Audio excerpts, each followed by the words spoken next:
قال رسول الله صلى الله عليه وسلم: من صام رمضان ایمانا و احتسابا غفر له ما تقدم من ذنبه. پیغمبر خدا فرمودند کدام از امتان من اگر ماه مبارک رمضان را از روی ایمانداری روزه بگیرند و از روی صدق و از برای خدا اگر روزه بگیرند، غفر له ما تقدم من ذنبه. پیغمبر خدا گفتند مغفرت کرده می شود تمام گناهایی که از این بنده گذشته بود.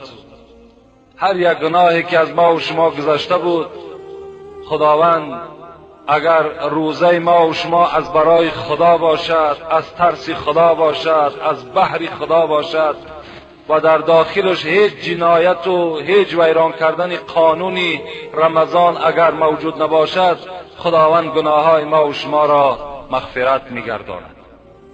خوش به حال همه ما و شما که این ماه مبارک از ما و شما سپری می شود، روزهای او گذشته ایستاده است. ما و شما به تمام آن قانونهایی که هست با قدر قوت انجام داده ایستاده ایم. جمعه پیشین حدیث برای شما بیان کردیم که یک پارچه این حدیث این گونه آمده بود: من کان من اهل الصیام، پیغمبر خدا گفت کسی که اگر روزدار باشد، دعی من باب الریان، فردا روز قیامت تمام دروازه های جنت وقتی که مشتاقان خود و آدمان خود فریاد میزنند، روزدارها را یک دری هست در روز قیامت که نام او ریان است. این دروازه ریان فریاد میزده است کجاست روزدارها که داخل من شود. سهل ابن سعد میگوید از رسول اکرم شنیدم که میگفتند ان فی الجنة بابا یقال له الریان. پیغمبر خدا خبر داده بودند که در جنت یک دروازه هست که نام او ریان است. یدخل منه الصائمون، در این دروازه که نامش ریان است، رسول اکرم گفتند روزدارها داخل می شوند. ولا یدخل منه احد غیرهم، پیغمبر خدا گفت هیچ کس به غیر روزدار در این دروازه حق ندارد که داخل شود. این دروازه مخصوص روزدارهاست. یقال این الصائمون، گفته می شود است در روز قیامت کجاست روزدارها؟ فریاد می شود است، ندای به گوش ما و شما می آمده است. فیقومون، ما و شما وقتی این ندا را می شنیده ایم همه از جای خود می خیسته ایم. آدم هایی که در دنیا روزه داشتند می خیسته ایم، می گفته ایم ما از جمله روزدارها هستیم. یدخل منه الصائمون، داخل می شود، گفت پیغمبر خدا بعد این که ما و شما از جای خود می خیزیم، ما و شما وارد این دروازه می شده ایم. فاذا دخلوا، پیغمبر خدا گفتند وقت دروازه ریان کشاده می شود، روزدارها که دنبی به دنب دنبال به دنبال داخل می شوند، اغلق، روزدار که تمام شد دروازه پوشیده می شود. فلم یدخل احد غیره، پیغمبر خدا گفت هیچ کس غیر روزدار حق ندارد که در این دروازه ریان داخل شود. خوش به حال روزدارها، زیرا که این ریان از روی این حدیث مفهومش این معنا را میدهد که داخل این قصرهاش و ناز و نعمتهاش از دیگر دروازه های جنت فرق کننده است. داخل این راحتش دیگرتر است که ما و شما را خداوند وارد این دروازه ریان میگردانیده است. کعب ابن عرجه میگوید روز در مسجد نشسته بودیم، به ناگاه این آفتاب تابان رسول اکرم داخل مسجد شد. وقتی به مسجد داخل شد ما که یک طایفه صحابه ها نشسته بودیم، رسول اکرم امر کرد احضر المنبره، همه نزد منبر حاضر شویم. رسول اکرم منبری داشتند، بالای منبر برآمدند. فحضرنا منبره. کعب میگوید با همراه آن کسانی که اطراف من نشسته بودند در اطراف منبر پیغمبر خدا نشستیم.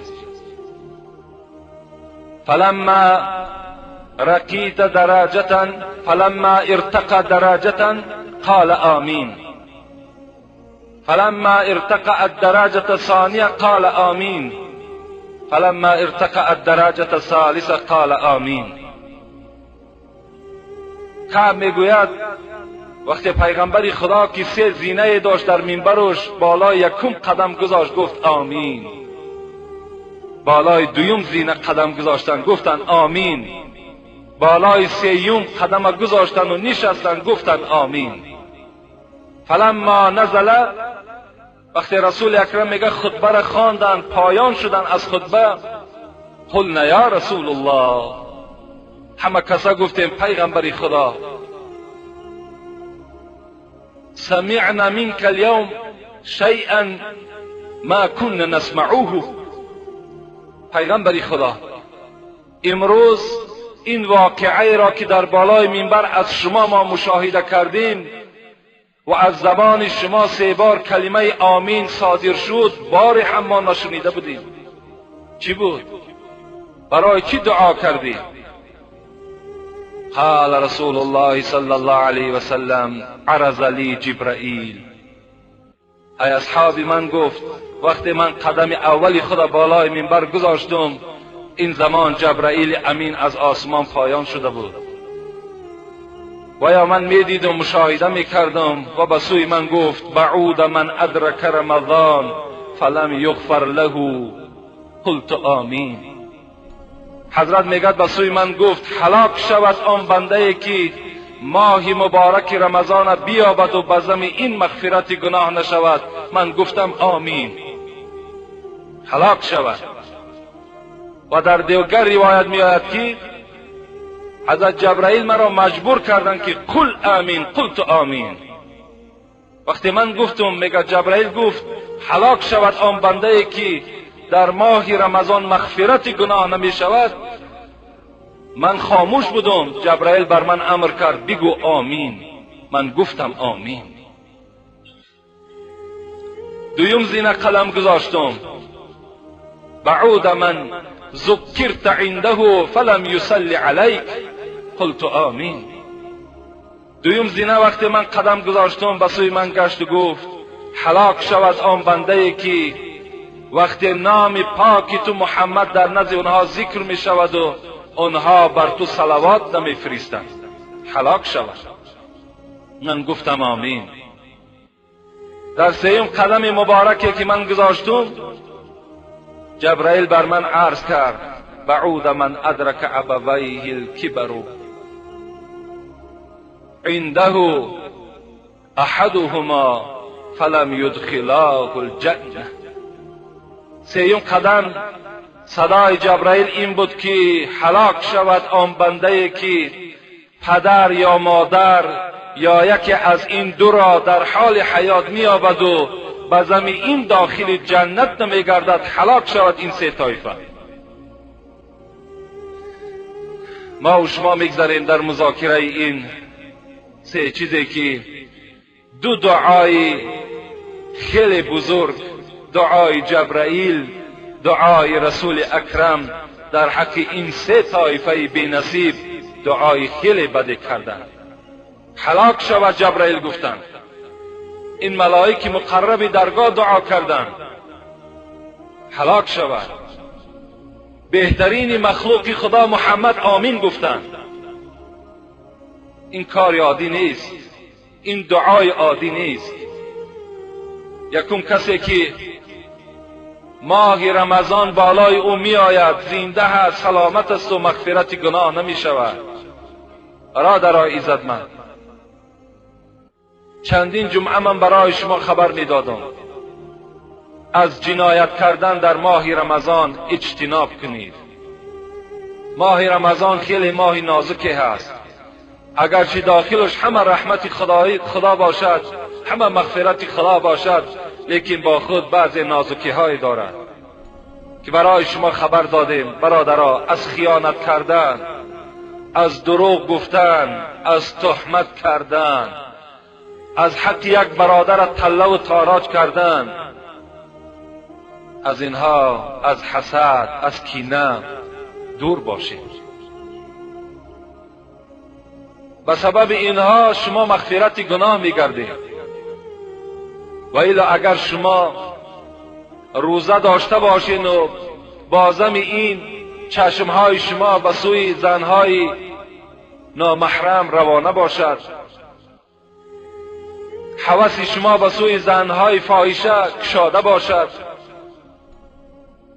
و شما خود در این ماه مبارک هیچ پروایی نداشته باشین، این صورت در خداوند حاجت ندارد. گفت پیغمبر خدا که تو طعام میخوری یا شراب مینوشی، این اختیار به توست، اختیار داری. خواه روزت میخوری خواه روزت نمیخوری، دیگر حاجت نزد من هیچ حاجتی ندارم. دویم،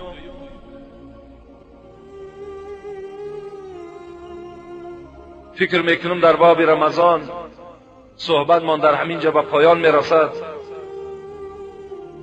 و کار کنین که باز تأکید آخرانم همین است، کار کنین که بندگی خدا را با پررگی بجا بیارین.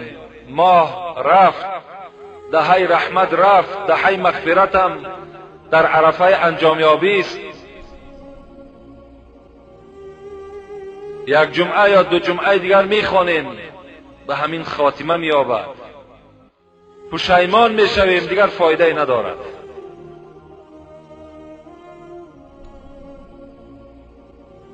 خاندان کار کنین همه با روزه باشد. حتی رسول اکرم میگوید من افطر یوما من رمضان من غیر رخصت ولا مرض. اگر کدام انسانی که یک روز همین ماه مبارک رمضان قصداً میخورد، اگر تمام سال تا آخر حیاتش روزه بدارد، ثواب این یک روزه را دریافت نمیکند.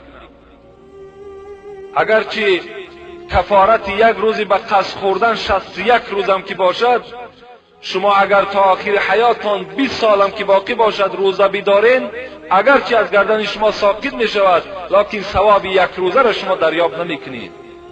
این دیگر از ثوابش. دویم حضرت دعایی که کردن در نزد کدام آدمی که نام من ذکر کرده شود و بر من صلوات نفرستد هلاک شود. امروزا شاید در حلقه های ما و شما نام محمد ذکر شود، و مجرد که نام محمد را میشنوید در حال صلی الله علیه و سلم بگویید، یا صلی الله علیک یا رسول الله بگویید، یا اگر با زبان همین تاجیکی عادی خود ما و شما درود و رحمت بر تو ای محمد، بس حق فرضی و واجبیش به جا می آید. رسول اکرم میگوید البخیل من ذکرت عنده فلم یصلی علیه.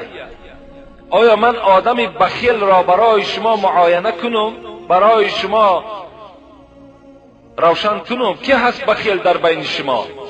کسی که نام من در نزد وی ذکر شود و بر روح پاک من صلوات نفرستد. این کس بخیل ترین شما در بین شما هستند. یا اول الناس بیوم القیامت اکثرهم علی الصلاة. پیغمبر گفتند از همه بزرگترین شما در روز قیامت، روشنترین چهره در روز قیامت کسی هست که در دنیا صلوات زیاد بر من میفرستد. او برای ما و شما چی مشکل است؟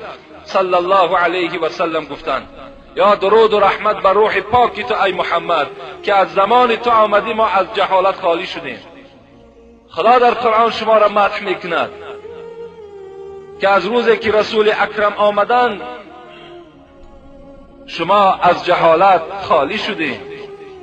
راهی که شما انتخاب کرده بودین، ای پیروای زردشت، ای پیروای دین اوستا، ای پیروای دین یهود، از روزی که این حضرت آمد شما از این راهی پلید خلاص شدین و شما عاقبت وارد جنت میگردین. همه این طفیل کیست؟ طفیل محمد صلی الله علیه و سلم است. ما و شما در حق رسول اکرم باید دائم صلوات بیانده باشیم. و شکر نعمتی سلطان دین کوش، رهی بتخانه را کردی فراموش. شما دائم این نعمت است محمد بالای ما و شما. تا محمد آمدن ما و شما بتخانه را داخل می شدیم، هیکلا برای ما و شما خدا بودند. و شکر نعمتی سلطان دین کوش، رهی بتخانه را کردی فراموش. چی جانها کند تا تو یافتی را، صنم بگذاشتی بگزیدی الله. یه حضرت چی جانها کند که ما و شما اون هیکل یک طرف گذاشتیم و راهی مسجد و یگانگی خدا را برای خود انتخاب کردیم. این حضرت چی جانها کندند، چی عذابها کشیدند. از این خاطر کدام انسانی که یک بار صلوات بر روح پاک رسول اکرم میفرستد، رسول الله گفتند که صلی الله علیه 10، 10 بار خداوند بر او رحمت میفرستد. و حط عنه 10 خطیئه، 10 خطایی تا خداوند با یک صلواتی تو محو میکند، نابود میگرداند. سیوم چیزی که رسول اکرم آمین گفتند هلاک شدن او را، این چی بود؟ این بود که کدام شخصی که در حال حیاتش پدر و مادر را مییابد یا یکی از این را مییابد و باز وارد جنت نمی شود، هلاک شود. من برای شما 2 جمعه پی در پی در باب احترام پدر و مادر صحبت ها داشتم.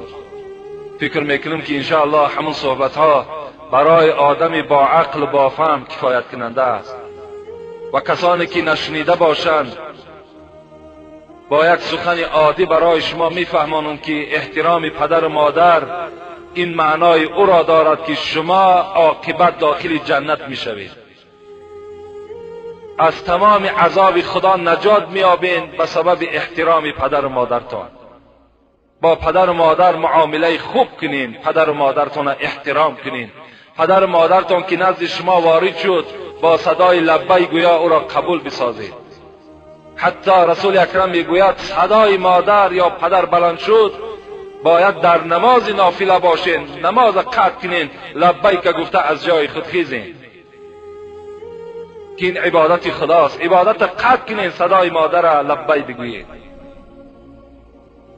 اگر شما عالم تمام دنیا شوین، اگر شما از خیر و از زکات از نماز هیچ کمبودی نداشته باشین، لکن پدر و مادر از شما خفه باشد، اینا همه حبطه می شوند، در نزد خدا قدر قیمت پیدا نمی کنند که برای شما خبر داده بودم. این بود یک موضوع ماه مبارک رمضان که الحمدلله با قدر دانش ناکافی خود و یک مسئولیتی که در گردن داشتم به سمع شما رسانیدم، اون جانبش حواله به سوی شماست. چگونه ای که فهمیده باشین و چگونه ای که شما قبول بفرمایید. الحال سوالهای خیلی زیاده که در پیش من هست، انشاءالله جواب اینها را به شما میگردانم.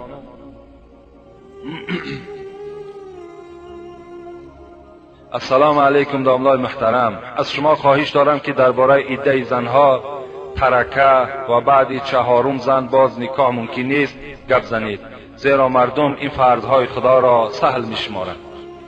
یعنی برادرای عزیز، این موضوع خیلی موضوع مهم است.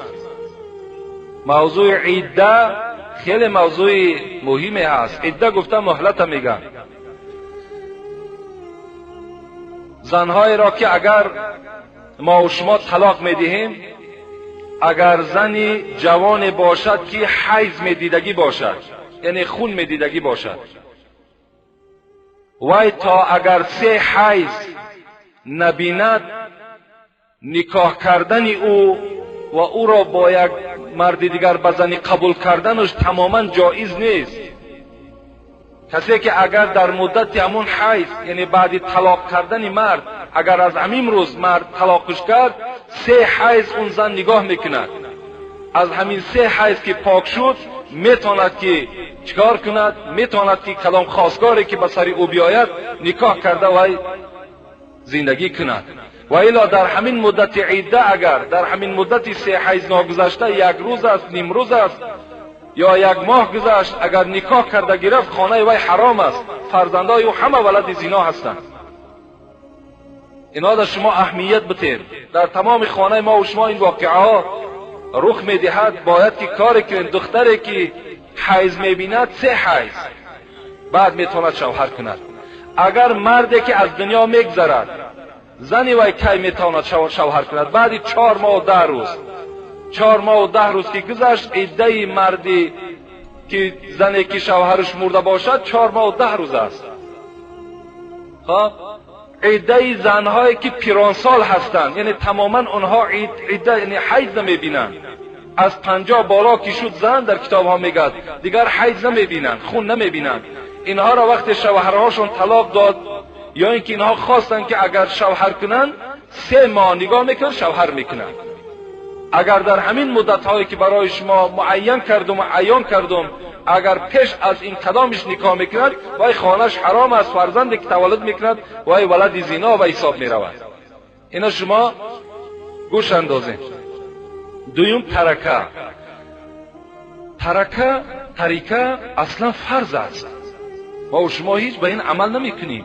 همان روزی که مرد است یا زن است، هر دو ترکه میشوند. زن هم ترکه دارد، مرد هم ترکه دارد. این فرض است.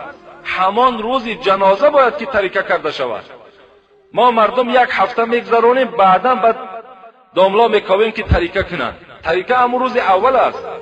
حتی در کتاب ها میگن که از همون حق مرد، همون مردی که وفات میکند یا زنی که وفات میکند، باید حق کفنش و حق مردش و حق گرکن همه از حساب همون مرد باشد یا از حساب همون زن باشد.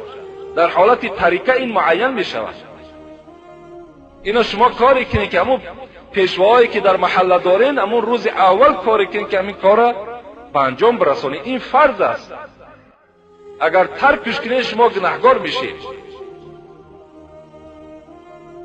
طریقه این است که همون مال پدر و مادر معین میشه در بین همه فرزندها که پدرم چند قدر مال داشته بوده است، مادرم چند قدر مال داشته باشد، با دختر و با فرزندهای او چند قدری میرسد. اینجا همه شما آگاه میشین. این خاصیت خیلی خوب دارد. و نکاح کردن بعد 4 زن جایز نیست گفتگی. یعنی خداوند در قرآن میگوید فانکحوا ما طاب لکم من النساء مثنی و ثلاث و رباع. هر یک مرد حق دارد که در نکاح خود 1 زن، 2 زن، 3 زن، 4 زن داخل کند. هر مرد این حق دارد. این خدا برای ما و شما فرمایش داده است. بعد 4 زن هیچ کدام ما و شما نمیتونیم که 5 زن در نکاح خود درآوریم. یا بعضی سفسطه های هست که 4مش خلیفه میکنیم و بعد 5مش میگیریم. اینا ممکن نیستند. 5مش وقتی تو نکاح میکنی و این نکاح نمیشود و حکم زنا را دارد. در حالت تو 4م میتونی که 3م یا 2م یکی از این 4 تا تو طلاق میدهی، بعد میتونی که زن 4م در نکاح خود درآوری. لیکن آیت خداوند در دوام همین آیت چی میگوید؟ فَإِنْ خِفْتُمْ أَلَّا تَعْدِلُوا فَوَاحِدَةً.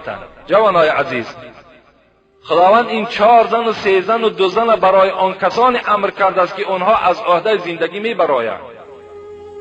اونا تمام تعیینات این زنها را از عهدهش میبرایند. برای این از خدا میگه اگر شما خوف برین که من 2 زنگی و 3 زنگی و 4 زنگی را کردن نمیتونم، فواحدتا خدا میگه به 1 تاش کفایت کن. اذا كانت عند الرجل امرأتان فلم يعدل بينهما جاء يوم القيامة وشقه ساقط. پیغمبر گفتند کدام مردی که 2 زنه است یا 3 زنه است یا 4 زنه است در بین اینها عدالت جاری کرده نمیتواند. و روز قیامت از زن برای زیباگیش و برای شهوت در نکاح ندراری. اگر تو اونقدر جوان مرد هستی و اگر تو مثال کاری ثواب کار باشی، پیغمبر خدا بجز یک دختری باکره دیگر هیچ زنی باکره نگرفتند. پیروی پیغمبر رو چه امروز بیوه ها هستند، کودکدار هستند، برای تربیه اونها مرحمت در نکاح بدران. اگر خاطری تو مثال برای شهوت نباشد. در حق آنهایی که در مسجد سهم گذاری کردن دعا میکنیم. اینجا جمعه پیشین که اعلان کرده بودیم برادرمان محمد جان که از این نزدیکی زندگی میکنند 100 سامانی و برادر حبیب الله که روغن میفروشند در بازار 50 سامانی، برادر حاجی خالو 2 کوب تخته آوردن و دیگر خدمت ها هم از اون جمعه تا این جمعه رسید. خدای مهربان ما دستی به دعا برداشتیم. این بندگانی که برای آبادانی مسجد تو، برای آبادانی این قوم جمع مسلمان که دست یاری دراز میکنند، خدای عمر دراز و تن صحت و خاطر جمع نصیبشان بگردان. از کل آفتهای زمینی و آسمانی خدا در حفظ امانش نگه بدارد. آمین و رب العالمین. خداوند این حاجی خالفم برکت دهد که خیلی خدمت‌های زیاد در همین مسجد ما میکنند. خدا دولت پیری و ایمانی کاملش دهد. فرزنداش خدا از کل آفتهای زمینی و آسمانی در حفظ امانش نگه بدارد. السلام علیکم داملای بسیار مهربان. خدا شما را عمری دراز و تنی صحت و زبانی باز شیرین‌تر دهد. سوالی دارم. من مسافرکش هستم. اگر سحر بعد نماز ماشین را با سرعت بلند حی کنی و در راه به صدمه دچار شوی، آیا شهید میشوی یا نه؟ این برادر سوال کرده است که من مسافرکش هستم. در راه ها وقتی که سرعت حرکت ماشین زیاد میکنم، اگر مبادا به صدمه دچار شوم و هلاک شوم، آیا شهید میشوم یا نه؟ نه برادر. اگر شما را قهر نکند شما حرام میمیرید. باور کنید. زیرا که این مثل خودکشی هست. این مثل خودکشی هست. برای شما جایز نیست که در راه به سرعت بلند شما ماشین را حی کنید. زیرا که تو میدانی که سرعت بلند ماشین، این ماشین در اختیار تو نیست. وقتی تو با سرعت بلند این را حی میکنی، تو یقین میدانی که عاقبت این به یگان بلای تو را دچار میکنه. تو پیشگیری دیگر کرده نمیتوانی. امروز اکثر همین صدمه هایی که در راه رخ میدهند همه از سرعت تیز حرکت کردن همین راننده ها هست. برادر عزتمند، به زمیانی که تو خودکشی، باز 4 آدم دیگری که در داخل داری ذمه خون اونها هم در گردن توست. اینا فراموش نکن. تو اونها را گویا که قصداً کشتی، قتل کردی. و بعضی برادرایی که مثال در همون ماشین ها نشستگی هستین، تکلیف نکنین راننده ها را که تیز حی کنن. عاقبت تیز حی کردن پیغمبر این 1500 سال پیش برای ما و شما گفت العجلة من الشیطان. سراسیمگی خودش از شیطان است. شما کار شیطان را پیش برده ایستادین، چگونه شهید میشوید؟ ولا تقتلوا انفسکم ان الله کان رحیما. سوره نساء خدا میگه نفس های خودتان از شما نکشید. خدای شما به شما مهربان است. من یک قصه را از حدیث های پیغمبر خدا که در بخاری، صحیح بخاری روایت میکنند کتابت کردم. گوش اندازین. آدمی که خودکش، چی همین انسانی که راننده ای که تیز حرکت میکند و هلاکت در دچار میشود، چی آدمی خودکش، هر دیگر حکم دارد. كان في من قبلكم رجل به جرح فأخذ سكينا فحز بها يده فما رقى الدم حتى مات فقال الله بادرني عبدي بنفسي فحرمت عليه الجنة. پیغمبر خدا گفتند در زمانهای پیش، پیغمبر ما و شما نقل کرده ایستاد از بین صحابه، در زمانهای پیش یک مرد بود که در یک محاربه اشتراک کرد و زخمدار شد. همین زخم بسیار وی دقت میداد، غم میداد، از جای خود خیسته نمیتوانست، مجروح بود، احوالش خیلی بد بود. در دلش همین زندگی زد، نخواست دیگر حیات. کار دا گرفت و همین رگ کلانی که در بین دست است میگد همین برید و به همین چکار کرد؟ هلاک شد.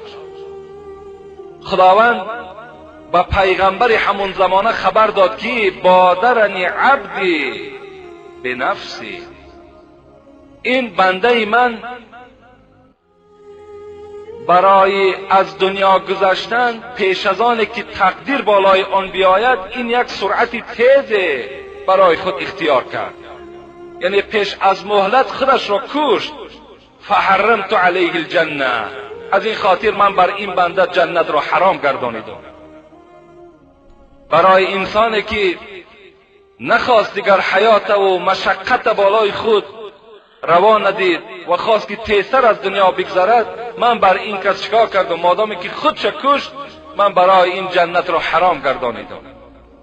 برادرای عزتمند، آدمی مسافری که در راه، راننده هایی که در راه حی میکنین، خیلی با احتیاط باشین، خیلی با احتیاط باشین، زیرا در زیر این حدیث پیغمبر خدا شما وارد نشوید.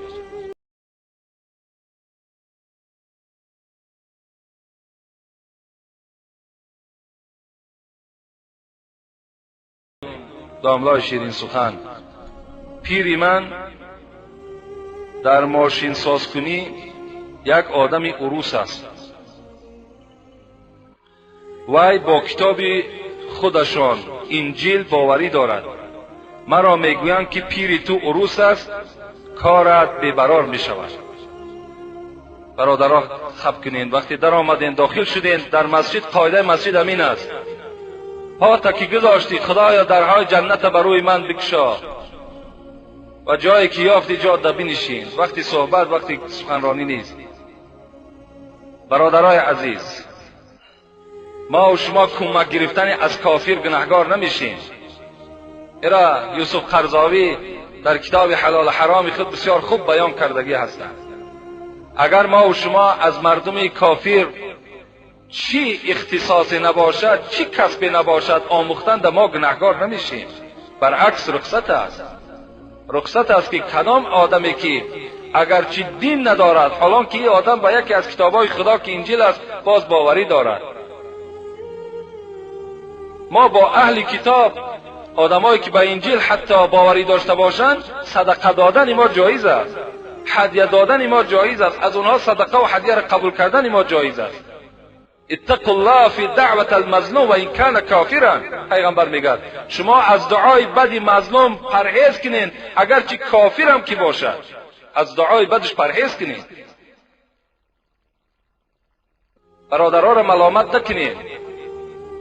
همین گونه ملامت ها کردن همین زمانهای پیش که ما و شما مسلمان ها چقدر عقب مانی کردیم. زبان عروس یاد نگی که گناهگار میشه. کی میگه دیره؟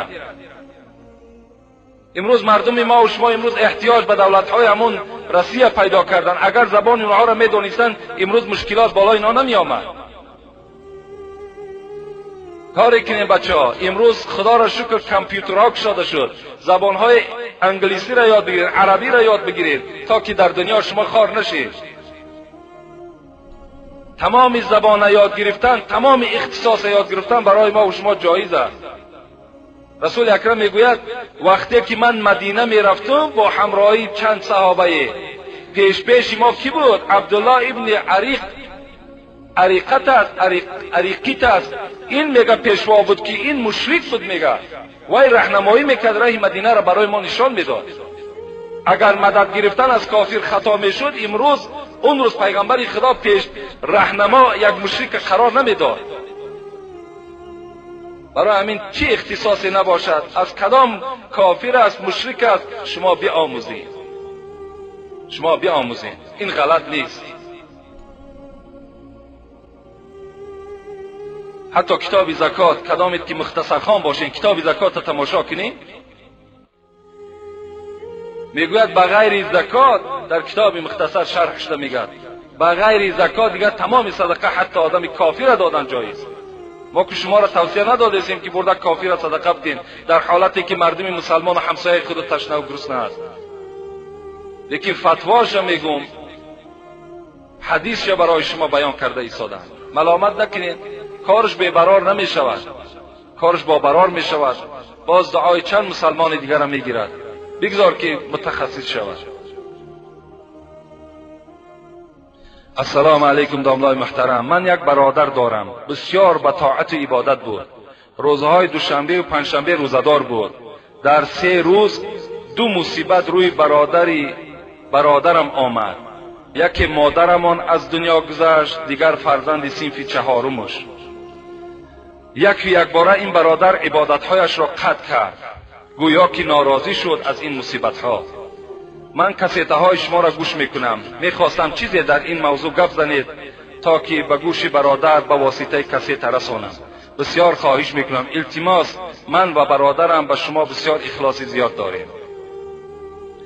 برادر عزیز، اگرچه من 2 روز پیش با این برادر با صحبت داشتیم، خدا در قرآن میفرماید ولا نبلونکم بشیء من الخوف والجوع ونقص من الاموال والانفس والثمرات وبشر الصابرین الذين اذا اصابتهم مصیبه قالوا ان لله و انا الیه راجعون.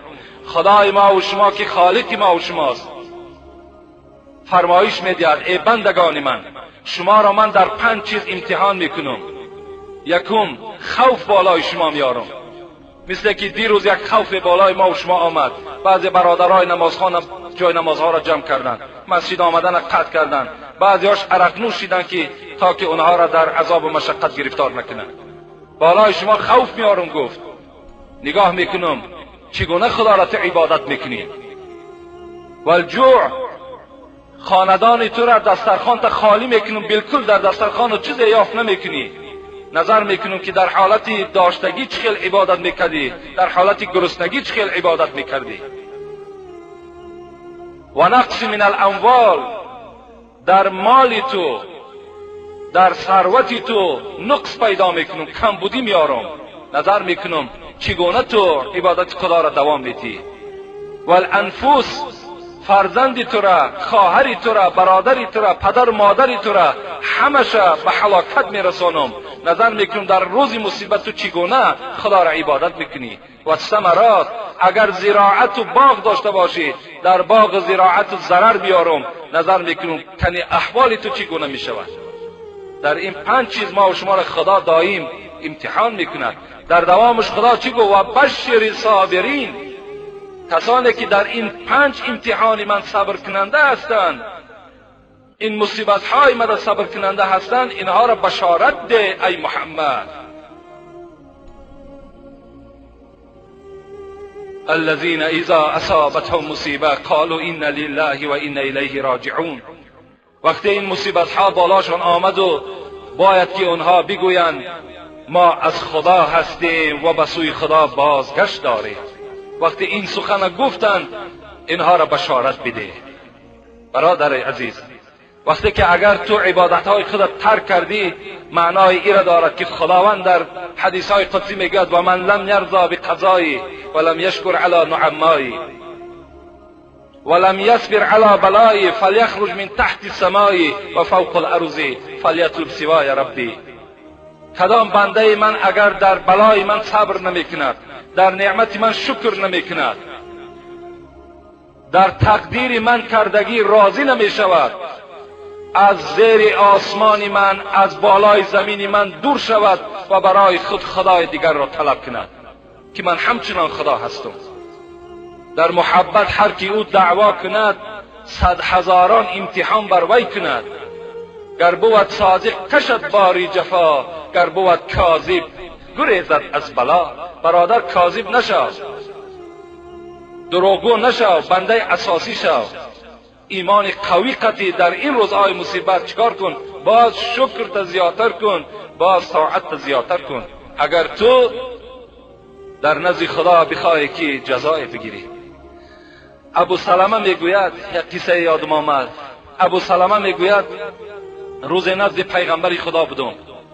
پیغمبر خدا گفتند اگر کدام بالای شما مصیبت آمد باید شما بگویید که این لله و این الیه راجعون. اللهم اجرنی بی مصیبتی واخلف لی خیرا منها. میگه ابو سلمه میگه پیغمبر خدا گفتن که کدام مصیبت بالای شما کدام وقتی آمد بگویید که ما از خدا هستیم و به سوی خدا بازگشت داریم. پروردگارا در این مصیبتی که بالای من آوردی مرا اجر بده و در عوض این نعمتی که از من بردی بهترش را برای من نصیب بگردان. اینا گفت دعا کنید. ابو سلمه میگوید آمدم این حدیث پیغمبر در پیش زنی خودم ام سلمه روایت کردم. ام سلمه میگوید وقتی که من این سخن از شوهرم ابو سلمه شنیدم، یک چند مدت گذشت که ابو سلمه شوهر من از دنیا گذشت و همین تعلیمی که از پیغمبر خدا این شوهر بر من آورده بود این من خواندم. لیکن بعد خواندن این کلمات در حیرت ماندم، زیرا که پیغمبر خدا گفته بود است واخلف لی خیرا منها، از این نعمتی که از دست شما رفت از این در خدای مرا بهترش نصیب گردان. من این وقتی خواندم از شوهرم ابو سلمه دیگر مرد خوب نبود. من در حیرت ماندم که بعد این مرا کی را میداده باشد؟ این بهترین نعمتی مرا برد، باز من بهترین نعمت دعوت دارم، دعای پیغمبر انجام داده ایستادم، بر من کی نصیب میشیده باشد؟ وقتی عیده من میگه گذشت 4 ماه و 10 روز گذشت، بناگاه دری من تق تق شد. در را میگشایم آفتاب تابان محمد نزد در ایستادگی است. دستهام که میگه ناشسته بود دستهای خود شستم و رسول اکرم برده در خاندان خود شناندم. خوش آمدی. و سوی من گفت ام سلمه من برای خواستگاری تو آمدم، برای خواستگاری تو آمدم. میگد من در حیرت ماندم از این دعا و از این وعده که پیغمبر خدا کرده بود خدا بر من نائل گردانید و گفتم محمد اولا من خیلی زنی تیز خواصی هستم و دویم این که زنی پیرانسال هستم، سیم این که عیالی زیاد دارم. رسول الله گفتن ای ام سلمه روزی که من تو را نکاح میکنم و در نکاح خود میدرارم این تیز خواصی تو را همش خدا نابود میکنه و این 30 سالی که تو پیرانسال هستی منم پیرانسال هستم و این عیالی که تو میگویی این عیالای تو همش حکم فرزندی مرا میگیرن، اینا فرزندی من میشوند. من میگه راضی شدم و بعد این قائل شدم که این دعا به خود تأثیر داشته است که از ابو سلمه دیده بهترین انسان من در مدینه بغیر پیغمبر نمیدیدم که پیغمبر مرا در نکاح خود در آورد. برادر عزیز در اون روز شما این دعا کنید که خدایا از این فرزندی که از من گذشت از این بهترش برای من نصیب بگردان. انشاءالله تو خدا قادر است، خدا برای تو فرزند عطیه میکنن میدهد و برای شما نصیب میگه، بهترش خدا برای شما نصیب میگرداند. یک حدیثی است که رسول اکرم میگه اذا مات ولد العبد، و این خاتمه میدیم برادر این سوال این برادر، وقتی که اگر فرزند انسان از دنیا میگذرد اذا مات ولد العبد فیقول الله حبستم ولد عبدی. خداوند به سوی همون ملائکه هایی که جان این فرزند گرفتن میگفته است آیا جانی فرزندی بنده مرا گرفتید؟ فیقولون نعم. اونها میگفتند بله پروردگارا فرمان تو بود گرفتیم. فیقول الله، خدا میگفته است قبضتم ثمرة فؤادی، میوه دل بنده مرا کندید. این فرزند میوه دل است، میوه دل بنده مرا کندید. فیقولون نعم، میگفتند بله خدایا میوه دل بنده تو را کندیم. فماذا قال عبدی، خداوند سیوم سوالی که میکرد چی میگفته است؟ وقتی که تو فرزند وای از خانه جانش گرفتی پدر و مادر وای چی گفت؟ آیا رو خراشی کرد آیا لباسهاش دراند؟ آیا به زبان هرچی گفت؟ پیغمبر خدا میگوید انا بریء ممن حلق و سلق و خرق. من بیزار هستم از سه طایفه: کسانی که موی خودم میکنند، کسانی که روی خودم میخراشند، کسانی که لباسهای خودم میدرانند. من از این سه طایفه بیزار هستم. برادرای عزیز، وقتی پیغمبر از شما بیزار باشد، نباشد راضی ارواحی نبینا چگونه بیندش در حشر فردا. اگر این راضی نباشد، ارواح پیغمبر از شما راضی نباشد، فردا شما چهره پیغمبر را چگونه نگاه بکنید؟ وقتی که از شما بیزاری طلب کرده ایستاد، من بیزار هستم از آن امتی که رو خراشی میکند، موی سر میکند، لباس بدراند برای مادرش، برای پدرش، برای فرزندش. خدا میگفته است. چی گفتند؟ ملائکه چی میگویند؟ حمیدک و استرجع. خدایا، ما در این حالت بنده تو در تعجب افتادیم. فرزند جگربند وی از خاندان وی نابود کردیم. اونها باشند میگویند حمد و ثنا از برای خدا، این لله و انا الیه راجعون. این سخن ما از زبان بنده تو شنیدیم. خداوند چی میگفته است؟ مادامی که این سخن از زبان بنده من صادر شد، بنو للعبد بیتا فی الجنه و سموه بیت الحمد. الحال در جنت یک قصر بنا کنین و نام او قصر شکرانه بگذارین و منتظر این بنده درهای او را بسته کنین. خوش به حال آن بنده که این لله و این الیه راجعون استفاده میکند. در تمام بلا و آفت چی است؟ صبر کننده است، دل شکسته نمی شود، برعکس عبادت چه زیاد میکند. فکر میکنم انشاءالله برای آدم عاقل این صحبت ها کفایت کننده هستند. بسم الله الرحمن الرحیم. وقتی که التحیات را میخوانند و یک چلیک دست راست را میبردارند، آیا این درست است و ثوابش است؟ این سوال من 10 بار جواب گفتم. برادرای عزیز،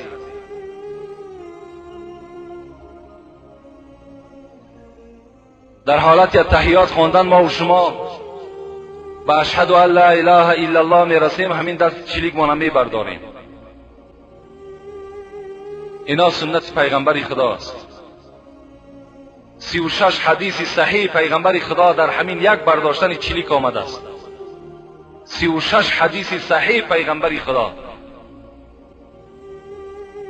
برای همین بعضی از فتواها مثل کیدانی، خلاصه، بزازیه، تاتارخانیه، شرح الیاس، عالمگیری به نکردنش رفتن، گفتن نکنید.